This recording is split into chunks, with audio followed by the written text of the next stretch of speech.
Assalamualaikum warahmatullahi wabarakatuh. Perkenalkan, kami dari kelompok 2 akan mempresentasikan hasil analisis forensik digital dan respon insiden malware untuk pemenuhan ujian tengah semester kelompok 2. Pada kesempatan kali ini, saya dan rekan-rekan saya yang beranggotakan saya sendiri, Audi Aulia, Aris Fadila, dan Muhammad Lajuakin Al-Fasik. Kami akan menjelaskan fondasi dasar hingga kronologi. Baik, untuk yang pertama, apa sih itu forensik jaringan? Forensik jaringan itu terbagi menjadi tiga. Yang pertama ada detektif digital, yaitu ilmu yang melacak dan menganalisis aktif lalu lintas jaringan atau kabel internet untuk menemukan anomalinya. Yang kedua ada analisis rutinnya, yaitu menggunakan rekaman lalu lintas jaringan berupa file PCAP atau paket capture. Nah, tujuan utamanya itu untuk menjawab 3 pertanyaan penting saat terjadi serangan cyber.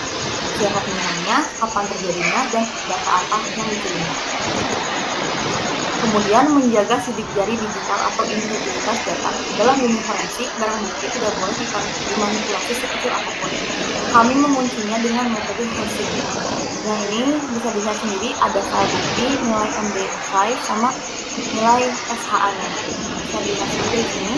Nah, jika nilai hasilnya tetap sama dari awal sampai akhir, artinya bukti digital valid dan sah secara hukum. Untuk visualnya ada di sini berupa file seperti tabel hasil khas dari komen konkret dari TK2 dan TK3 yang sudah kami jelaskan. Nah, kemudian akan dijelaskan oleh di bagian ini kita yang tools pertama yaitu WhatsApp. Yang WhatsApp ini bisa dibilang kayak alat bagian buat jaringan internet. Jadi semua paket data yang keluar masuk bisa kita lihat isinya satu persatu. Dari situ kita bisa tahu aktivitas mencurigakan atau enggak. Nah, yang kedua yang kedua itu terkuntil dari comment prompt. Walaupun bawaan penting banget buat ngecek integritas file bukti. Jadi file bukti yang kita punya dicek nilai hasilnya supaya bisa dipastikan belum diubah atau dimanipulasi selama proses investigasi. Jadi singkatnya, WhatsApp dipakai buat menganalisis lalu lintas jaringan, sedangkan terkuntil dipakai buat memastikan barang buktinya tetap valid. Next. Dari hasil investigasi, kita berhasil menemukan beberapa artefak digital yang penting. Yang pertama, ada identitas sistem korban, namanya host komputer korbannya itu desktop TF2NR dengan IP address 10.2.28.88. Lalu kita juga menemukan alat server yang dipakai hacker untuk mengendalikan malware atau biasa disebut dengan server command and control IP.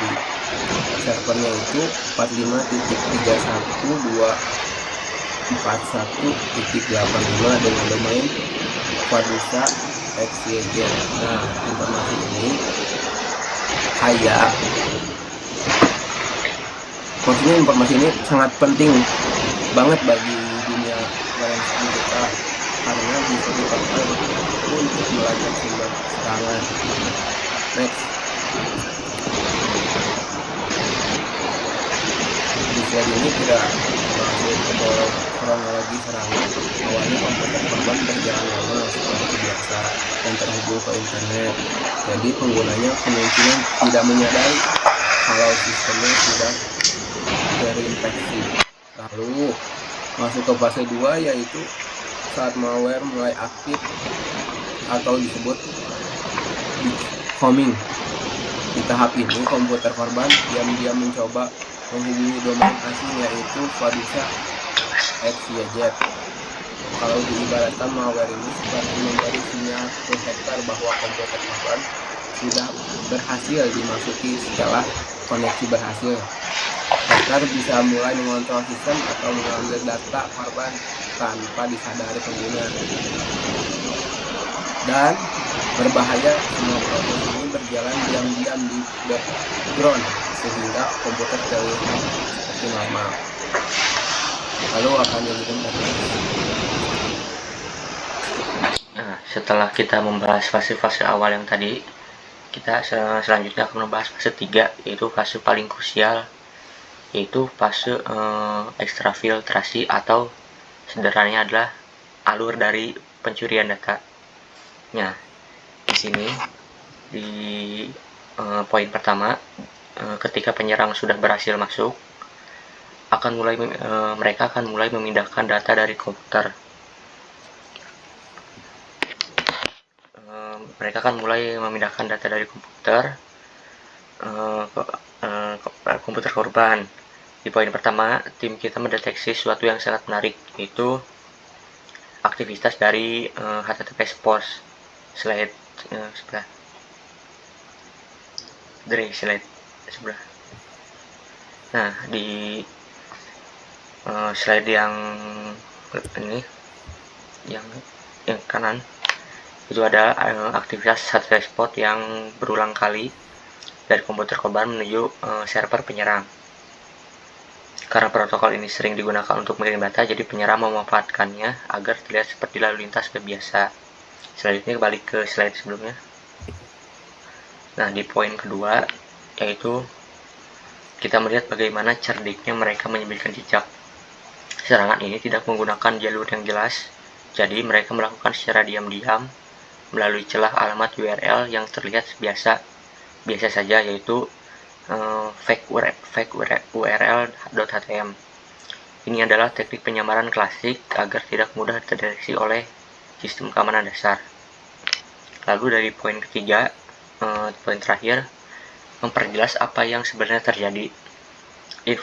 Informasi sensitif milik korban, entah itu dokumen, kredensial, atau data pribadi lainnya, itu seperti ibaratnya seperti pipa air yang bocor, di mana datanya terus mengalir keluar tanpa henti ke tangan si peretas. Selanjutnya, selanjutnya. Lalu apa saja dampak dari serangan tersebut bagi si korban? Yang pertama adalah dari sisi confidentiality. Dari sisi ini ada menilai dampaknya sangat tinggi, dalam artinya negatif bagi korban. Kenapa? Sederhananya, data dan informasi sensitif yang seharusnya dijaga rapat-rapat berhasil dicuri dan jatuh ke tangan peretas. Disinilah privasi korban berakhir. Lalu ada yang kedua, yaitu integrity. Pada integrity juga dampaknya juga sangat tinggi. Di sini kita tidak berbicara tentang data, tapi sistemnya sendiri. Sistem operasi komputer sudah tidak lagi bersih atau autentik. Peretas tidak hanya mengambil data dari si korban, tetapi mereka juga telah memodifikasi sistem dan dapat mengendalikan dari jarak jauh. Lalu yang ketiga adalah availability, itu ketersediaan. Nah, untuk dampak ini sebenarnya dinilai rendah, namun tetap merugikan. Secara teknis, komputer korban masih bisa menyala dan internet masih bisa berjalan. Tapi ada namunnya, malware tersebut terus berjalan di komputer dan internet si korban, yang berarti kinerja komputer menjadi lambat dan mengganggu aktivitas pengguna. Lalu slide next. Untuk kesimpulannya dan tips aman. Yang pertama, kesimpulan. Jadi terakhir ini kesimpulannya adalah komputer yang dari si korban, yaitu desktop TQ2NR, positif terinfeksi malware. Tidak ada keraguan di sini, dan yang lebih buruk lagi, kami mengonfirmasi bahwa data sensitif telah berhasil dicuri oleh si peretas. Lalu tipsnya apa saja? Tips untuk mitigasi bencana peretasan ini adalah, yang pertama adalah isolasi mandiri. Lakukan isolasi mandiri pada perangkat seperti cabut kabelan atau matikan wifi. Ini harus dilakukan secara cepat, mungkin agar malware tidak menyebar ke komputer lain jika si jaringan terkoneksi ke tidak hanya satu komputer. Lalu yang kedua ada blokir akses domain penyerang. Jika sudah diidentifikasi seperti tadi yang domain penyerangnya si Fadusa XYZ, langsung daftarkan ke blokir firewall jaringan. Lalu yang ketiga ada remediasi. Jadi di remediasi ini adalah lakukan pembersihan seperti menginstal antivirus, lalu menginstal ulang sistem operasi secara total. Lalu yang kedua adalah edukasi sebenarnya. Di edukasi ini kita harus selalu mengingatkan jangan pernah sembarangan mengklik tautan atau mengunduh file dari sumber yang tidak resmi atau mencurigakan. Karena keamanan adalah tanggung jawab kita bersama dan kuncinya pada kesadaran kita. Seperti itu mungkin. Nah, baik, demikianlah seluruh rangkaian pemaparan materi dari kelompok 2 ini mengenai analisis forensik jaringan dan respon insiden malware.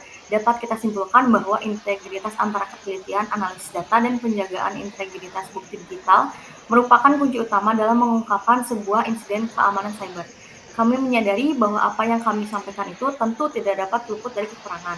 Oleh karena itu, kami sangat terbuka untuk menerima masukan, saran, maupun pertanyaan dari Bapak atau Ibu dosen, serta rekan-rekan sekalian guna menyempurnakan hasil analisis kami. Atas perhatian dan waktunya yang telah diberikan, kami ucapkan terima kasih yang sebesar-besarnya dan mohon maaf sekali lagi apabila ada kesalahan. Wabillahi taufiq wal hidayah. Wassalamualaikum warahmatullahi wabarakatuh.